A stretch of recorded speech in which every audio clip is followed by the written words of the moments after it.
নীরবে দেশ ছাড়লেন ঢালিউডের এক সময়ে সারা জাগানো নায়িকা। ফেসবুকে বিমানের ভেতর থেকে ছবির সঙ্গে শুধু লিখলেন ঠিক আছে, ধন্যবাদ, বিদায়। গন্তব্য নিউ ইয়র্ক। ঘুরতে গেছেন নাকি শুরু হচ্ছে নতুন জীবন?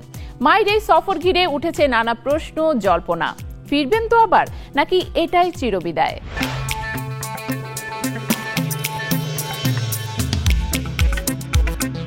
একসময় ঢালিউডের আলোচিত নায়িকা ছিলেন তিনি। একের পর এক হিট ছবি, তারকা খ্যাতি, রাজনীতি সব মিলিয়ে ছিলেন খবরের কেন্দ্রবিন্দুতে। তবে ধীরে ধীরে যেন নিজেকে গুটিয়ে নিলেন মাহিয়া মাহি। বড় পর্দায় সবশেষ দেখা গিয়েছিল বছরখানেক আগে রাজকুমার ছবিতে। অতিথি চরিত্রে সেই উপস্থিতি দর্শকের মন ছুঁতে পারেনি। এরপর নতুন কোনো সিনেমায় নাম লেখাননি। তবে থেকেছেন আলোচনায় ব্যক্তিগত জীবন, বিচ্ছেদ, সন্তান এবং সোশ্যাল মিডিয়ায় সরব উপস্থিতি তাকে ঘিরে রেখেছিল সংবাদপত্রের শিরোনামে। এবার মাহি এলেন আলোচনায় একেবারে অন্যভাবে। কোনো সিনেমা বা বিতর্ক নয়, এবার আলোচনার কারণ চুপিসারে দেশ ছেড়ে যুক্তরাষ্ট্রে চলে যাওয়া। সোশ্যাল মিডিয়ায় একটি ফেসবুক পোস্টে বিমানের ভেতর থেকে নিজের কয়েকটি ছবি শেয়ার করে ক্যাপশনে লেখেন ঠিক আছে, ধন্যবাদ, বিদায়। সঙ্গে লোকেশন নিউ ইয়র্ক, যুক্তরাষ্ট্র। এমন পোস্টের পরেই শুরু হয় জল্পনা। মাহি কি স্থায়ীভাবে দেশ ছাড়ছেন? নতুন কোনো শুরু করতে যাচ্ছেন বিদেশে? মাহি অবশ্য গণমাধ্যমকে জানিয়েছেন বহু আগেই যুক্তরাষ্ট্রের ভিসা পেয়েছিলেন, কিন্তু নানা ব্যস্ততায় যাওয়া হয়ে ওঠেনি। এবার সময় করে বেরিয়ে পড়েছেন। তার ভাষায় একটু ঘোরাঘুরি করে ফিরে আসব, সন্তান তো দেশেই আছে।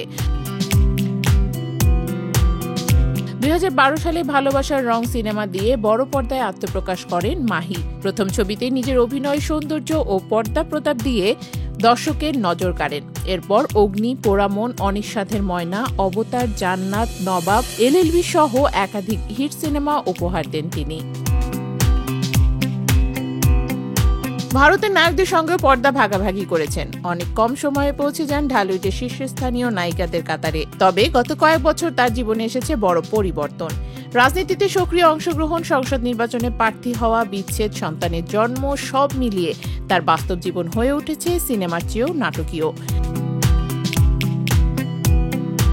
নির্বাচন হেরে ফের সিনেমায় নিয়মিত হওয়ার ইচ্ছে থাকলেও বাস্তবে সেটা আর সম্ভব হয়নি। নতুন কোনো কাজের খবর মেলেনি। তবে মাহি ছিলেন ফেসবুকে নিয়মিত। স্ট্যাটাস, ছবি, ছোট ছোট ভিডিও দিয়ে ভক্তদের সঙ্গে যোগাযোগ রেখেছেন। সত্যি কি মাহি শুধুই ঘুরতে গিয়েছেন, নাকি এই ভ্রমণের আড়ালে লুকিয়ে আছে কোনো স্থায়ী পরিকল্পনা? অনেকের ধারণা দেশের সাম্প্রতিক রাজনৈতিক পরিবেশ, ব্যক্তিগত চাপ আর পেশাগত অনিশ্চয়তা হয়তো তাকে এক ধরনের নতুন পথের সন্ধান দিয়েছে। নিউ ইয়র্কের আকাশের নিচে দাঁড়িয়ে যখন মাহি লিখেছেন ঠিক আছে, ধন্যবাদ, বিদায়, তখন তার ভক্তরা ভাবছে এ কি শুধু একটি সফরের গল্প, নাকি জীবনের নতুন অধ্যায়ের শুরু? প্রশ্ন অনেক, উত্তর আপাতত অজানা। হয়তো খুব শীঘ্রই আবার পর্দায় ফিরবেন মাহি, অথবা এই বিদায়ের গল্প শেষ হবে ঢালিউডের এক সময় সারা জাগানো নায়িকার।